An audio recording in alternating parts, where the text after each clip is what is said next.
Assalamu alaikum wa rahmatullahi wa barakatuh, my brother and sisters.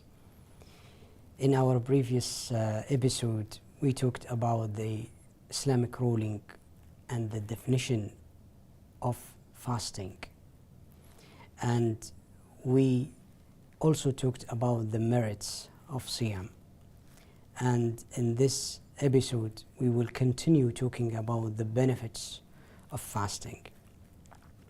And the benefits of fasting is spiritually and also morally, and also the above all things, it's the obedience to Allah subhanahu wa ta'ala, and also it's to train believers in taqwa, as Allah subhanahu wa ta'ala said, لَعَلَّكُمْ تَتَّقُونَ, and also being mindful to Allah subhanahu wa ta'ala and fear from Him, and teach the patience and sincerity, and develop the endurance and self-restraint, and also restricts the movement of the Satan or devils.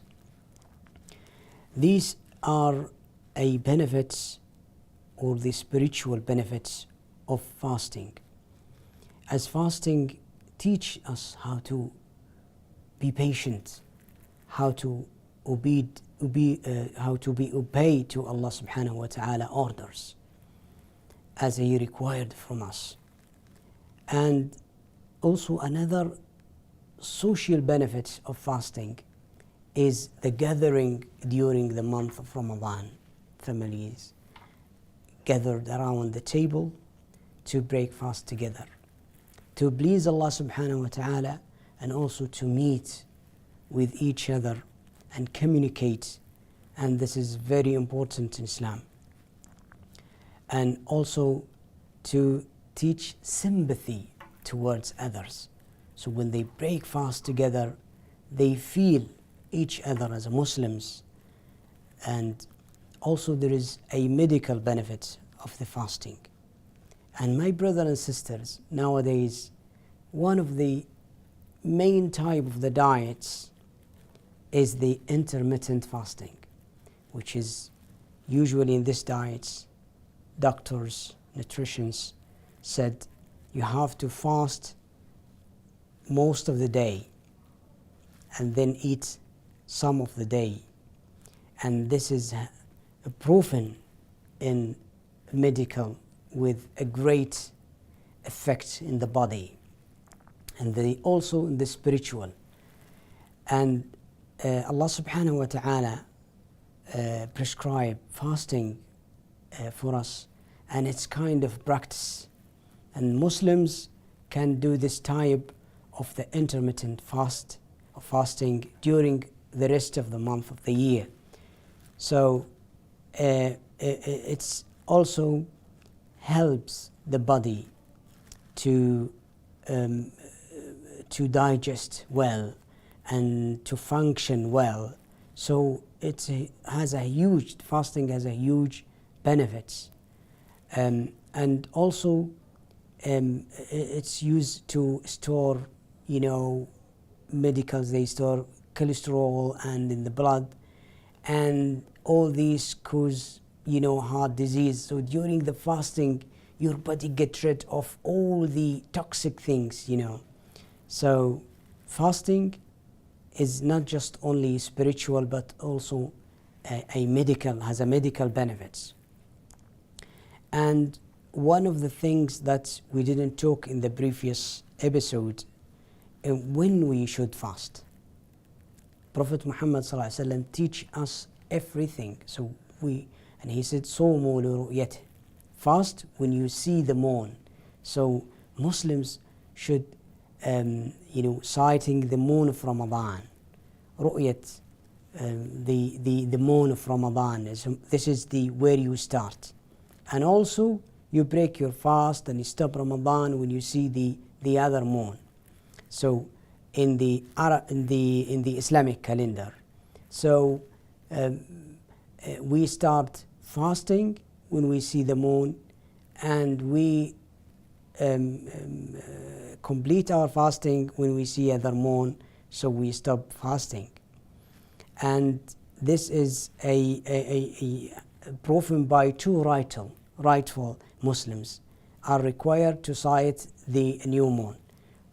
And also this is the new moon of Ramadan and the moon of Shawwal in the Islamic calendar, which is the month the 9th, and Shawwal is the 10th in the Islamic calendar.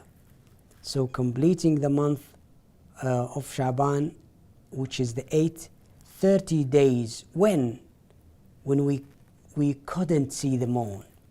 So Prophet Muhammad said, if you can't see the moon, so you stay for 30 days for the month of 8th. So this is so important, and it's not allowed at all to fast the doubt date. So the doubt, the day which is you couldn't see the moon, it's not allowed to say, okay, just to guarantee that I will fast this one. No. You complete 30 days and then you fast. This is what Prophet Muhammad ﷺ teaches us.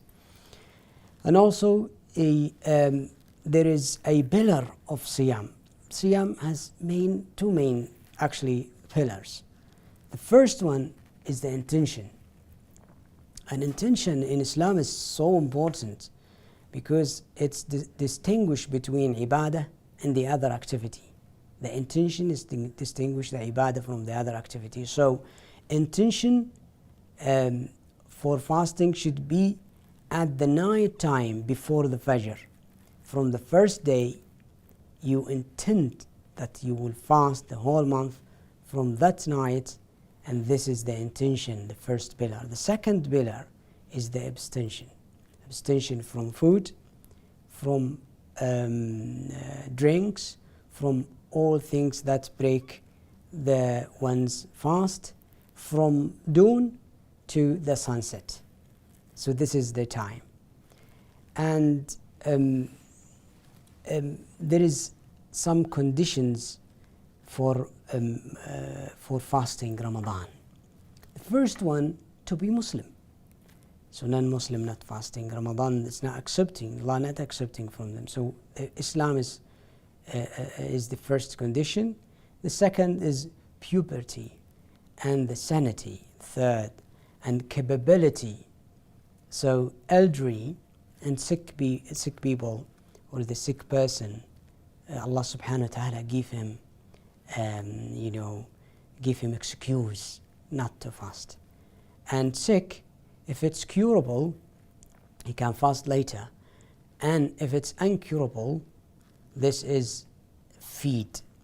And elderly as well, if they couldn't, they feed rather than fasting if they are elderly. Also, lack of prevention, and this is for an example of the post-birth bleeding, and this is the makeup after the bleeding, when it stopped bleeding, and also the residency, because the traveler, Allah subhanahu wa ta'ala gave them excuse to break their fast, but they make up after they come back to their home.